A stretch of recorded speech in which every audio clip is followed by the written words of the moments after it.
Hello, Alexander Green here, Chief Investment Strategist with the Oxford Club. Today, I want to talk a little bit about inflation. As you may have seen, consumer prices are at multi-year highs, but also material prices are up, commodity prices are up, labor prices are starting to rise.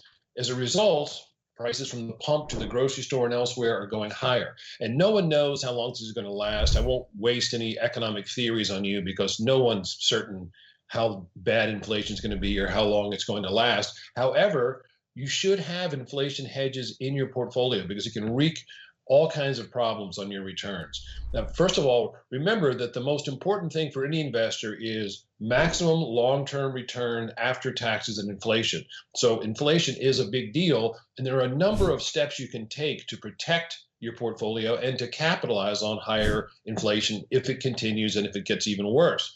The first is stocks themselves are one of the great inflation hedges. People often go right straight to gold or oil or commodities when inflation rears its ugly head. But the truth of the matter is nothing has outperformed a diversified portfolio of common stocks for hundreds of years, going back to the London Stock Exchange and even before.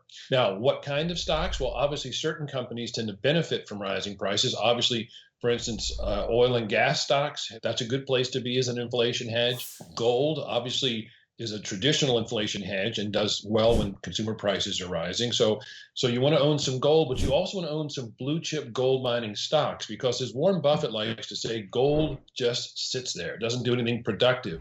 But gold mining companies, as they grow their land holdings and increase their mineral rights and they draw out more ore and produce more each year, then the price of those stocks is going to rise. I want to also remind you, be careful with your fixed income portfolio because higher inflation is generally bad for bonds. And why is that? Because think of interest rates and bond prices like a seesaw. If interest rates go up, bond prices go down. And if inflation goes up, then obviously the Federal Reserve is going to raise interest rates to try to rein it in, and that's bad for bond portfolios. So keep your bond maturities short. So you don't want to own any long-term bonds, in my view.